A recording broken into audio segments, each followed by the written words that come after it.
Pentagon Chief Lloyd Austin, speaking in Rome, stated that the alleged deployment of North Korean troops to Russia is further proof that the Kremlin is facing an acute shortage of manpower.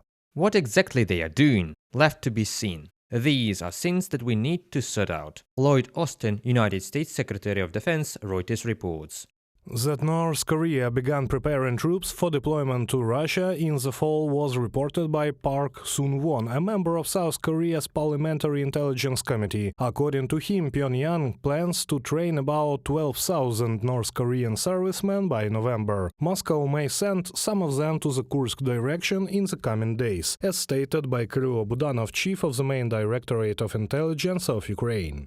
North Korea has sent missiles and military personnel to Russia to participate in the war against Ukraine. In exchange, Pyongyang requests technology for tactical nuclear weapons, Russian money, and know-how in exchange for North Korean personnel and missiles. Kirill Budanov, chief of the main Directorate of Intelligence of Ukraine, quoted by The Economist. The so-called expansion of cooperation between Pyongyang and Moscow is the result of the Strategic Partnership Treaty signed in June 2024, which provides, among other things, for mutual military support. Although neither Moscow nor Pyongyang has commented on the reports of sending North Korean soldiers to Russia, there is a video on social media that confirms it.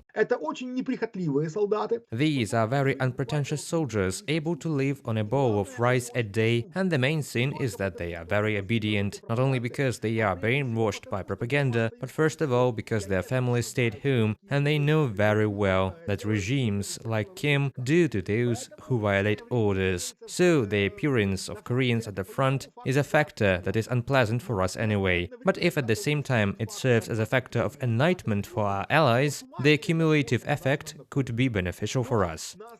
Washington has yet to make any concrete decisions in response to the appearance of DPRK troops in Russia. Meanwhile, the authorities in Seoul have announced their readiness to take incremental measures in response to Pyongyang's military cooperation with Moscow. In particular, South Korea is considering the possible shipment of weapons to Ukraine.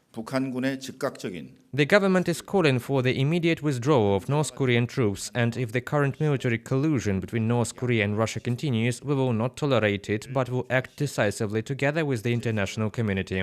So far, South Korea, one of the world's leading arms producers, has limited itself to non-lethal assistance to Ukraine, including the mining equipment. Seoul's likely change in policy toward Kyiv to include arms shipments is another example of how Russia's actions pose a security threat not only to Ukraine, as stated by Principal Deputy Spokesperson for the United States Department of State, Vedant Patel. They are a threat to global security when you are seeing countries in the Indo-Pacific and Asia region also making a sovereign choice to support Ukraine in its defense. The takeaway from that, Nike, is that the whole world, not just Europe, not just NATO allies, see the threat and the dangerousness and the recklessness from Russian action. Vedant Patel, Principal Deputy Spokesperson for the United States Department of State, at a briefing in Washington. Sending North Korean soldiers to the war against Ukraine is a serious step by Moscow that could worsen relations with Seoul, analysts say. At the same time, military experts note that the new soldiers from North Korea are not additional support for the Russian army, but rather Putin's attempt to compensate for the enormous losses in manpower. Reported by Sergei Kulyas, Yulia Granovska, UATV News.